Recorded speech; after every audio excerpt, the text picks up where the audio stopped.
दोस्तों नमस्कार। मैं सूरज दीन विश्वकर्मा ठगी पीड़ित जमाकर्ता परिवार तप जप संगठन साथियों, आज 4 नवंबर 2023 में आप लोगों के बीच में प्रस्तुत हूँ कुछ खास बात विशेष जानकारी देने के लिए। आप लोग वीडियो को ध्यानपूर्वक सुने और वीडियो शुरू से अंत तक सुना करें। किसी का भी वीडियो हो, शुरू से अंत तक सुनेंगे तो निश्चित रूप से आपको उसकी बताई हुई बात समझ में आएगी, अन्यथा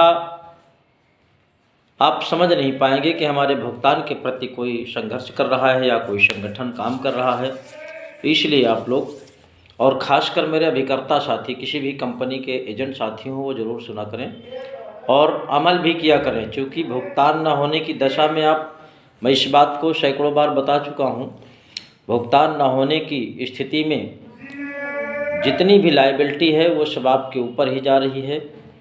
और इतना ही नहीं, तमाम निवेशकों के द्वारा बहुत से एजेंट हैं देश में जो मुकदमे लगा कर के जेल भी भेजे गए हैं और भी तमाम तरीके से प्रताड़ित किए जा रहे हैं।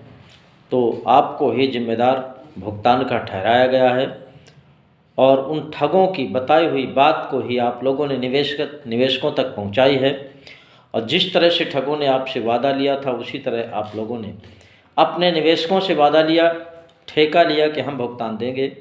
उसी बात पर हमारा निवेशक साथी आपसे भुगतान की मांग करता है। इसलिए आप ज़रूर वीडियो को ध्यानपूर्वक सुने। जिन साथियों ने अभी तक हमारे चैनल को सब्सक्राइब न किया हो वो सब्सक्राइब कर लें, लाइक करें, कमेंट करें और वीडियो को ज़्यादा से ज़्यादा शेयर भी करें। ये भी काम साथियों कर लिया करें। साथियों, हम भुगतान की बात करते हैं, किसी भी कंपनी का भुगतान हो, और भारतवर्ष में ठगी पीड़ित जमाकर्ता परिवार यही एक संगठन है जो सभी कंपनियों के सभी निवेशकों के भुगतान की लड़ाई लड़ रहा है और तरह तरह से लड़ाई लड़ रहा है। लेकिन आज ऐसा समय चल रहा है, देश में बहुत से ऐसे संगठन चल रहे हैं जो वो अपनी राजनीति चमकाने के लिए काम कर रहे हैं। एक संगठन तो ऐसा आप लोगों ने सुना होगा कि वो भुगतान के लिए तैयार हुआ और भुगतान न होना दूर की बात है, लेकिन उनको अपनी राजनीति चमकाने की पड़ी और वो आने वाले चुनाव में अपना राजनीतिक संगठन बना करके चुनाव लड़ना शुरू कर दिया है। तो ये साथियों, सबके मकसद अलग अलग हैं और कुछ हैं कि वो अपनी अलग ख्याति बनाना चाहते हैं, और बहुत से ऐसे संगठन हैं जो देश में नाम तो लेते हैं कि नहीं हम आपका भुगतान कराएंगे। उनका भुगतान का उद्देश्य नहीं है, उनको अपनी राजनीति चमकाने का उद्देश्य है। कुछ संगठनों को अपना चंदे का धंधा का उद्देश्य है। इस तरह से आज ठगों ने जिस तरह से ठगा है, वो ठगा ही फिर संगठन बना करके कार्यकर्ताओं को, निवेशकों को ठगने का काम शुरू हो गया है। इनसे भी आप सबको सावधान रहने की आवश्यकता है। आपको जहां लगता हो, विश्वास जमता हो कि नहीं ये संगठन हमारे भुगतान के लिए लड़ रहा है, हमारे भुगतान के लिए संघर्ष कर रहा है, आप ईमानदारी से किसी भी संगठन की ना माने। जहां पर आपको लगता है कि नहीं वास्तव में हमारे भुगतान की लड़ाई लड़ी जा रही है, चाहे निवेशक साथी हों चाहे विक्रेता साथी हों, उसी संगठन से आपको जुड़ना है। बाकी के संगठनों पर ध्यान नहीं देना है।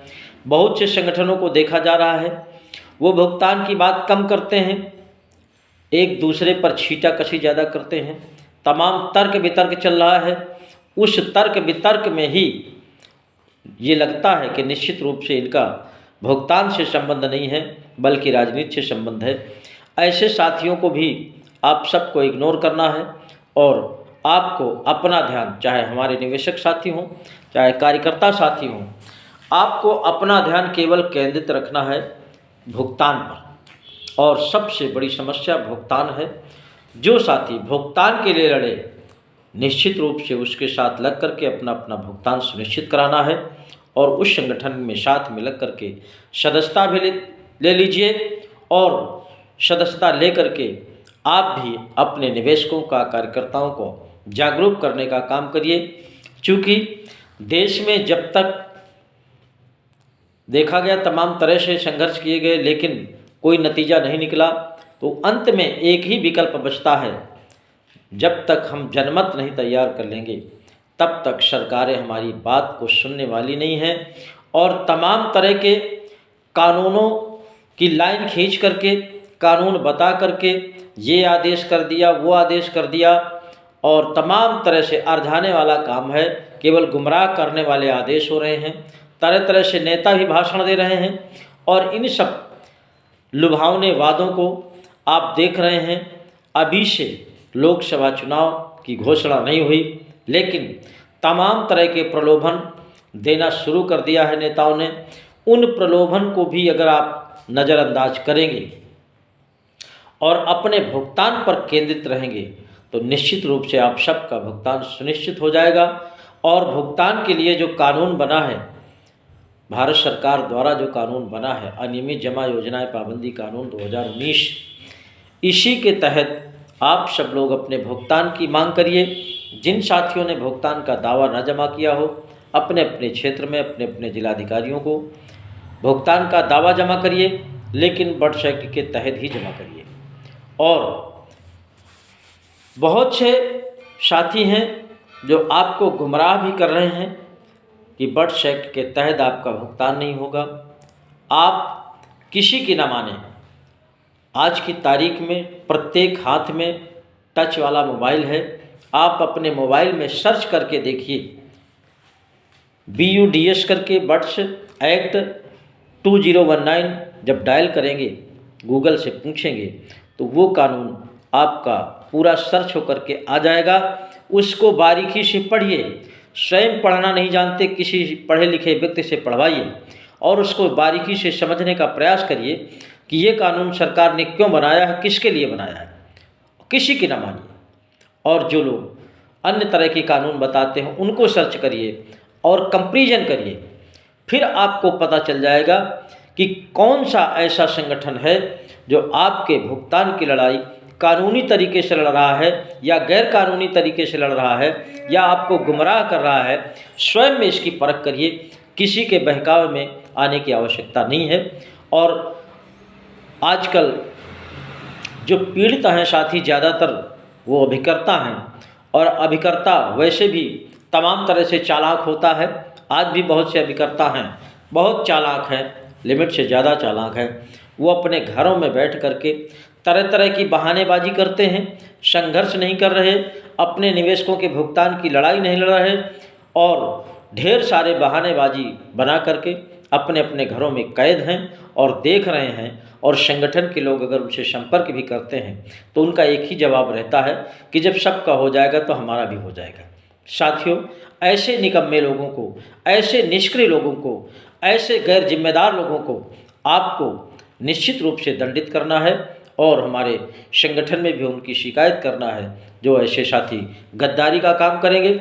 और उनको चाहिए कि जिस ईमानदारी से, जिस विश्वास से अपने निवेशकों का पैसा जमा कराया है, उसी विश्वास के साथ उनके भुगतान की लड़ाई लड़नी चाहिए। आप सबसे मैं निवेदन करना चाहता हूं, चाहे विक्रेता साथी हों, चाहे निवेशक साथी हों, आप लोग भुगतान पाने के लिए स्वयं अपना अपना हाथ आगे थोड़ा सा बढ़ाना पड़ेगा। अगर आप किसी के ऊपर निर्भर रहेंगे तो निश्चित रूप से ये लड़ाई सालों से चलती आ रही है और आगे भी चलती रहेगी। भुगतान नहीं हो पाएगा और ये संगठन के नेता लोग ये आपस में छींटाकशी करते हुए हम आपको बहकाते रहेंगे, चंदे का धंधा चलाते रहेंगे और हमारा आपका भुगतान वंचित रह जाएगा। ये अपनी नेतागिरी की ज़्यादा बात करते हैं, भुगतान की कम बात करते हैं। इसलिए आपको कहीं से भी किसी तरह से गुमराह नहीं होना है और स्वयं में सजग होकर के और कानून के तहत भुगतान की लड़ाई लड़ना है। और आपको जहां जो भी संगठन लगता हो कि विधि सम्मत तरीके से भुगतान की लड़ाई लड़ रहा है, उसके साथ जुड़ करके निश्चित रूप से एक कारवा बना करके, जनमत तैयार करके आप अपने निवेशकों का भुगतान कराइए। इसी में आपकी सबकी भलाई है। अगर आप लोग पार्टी बंदी में इधर उधर भगेंगे तो निश्चित रूप से केवल इतने काम करते रहेंगे, आज इसके साथ कल उसके साथ ये आपका समय व्यतीत होता रहेगा, भुगतान से वंचित रहेंगे। जय हिंद, जय भारत।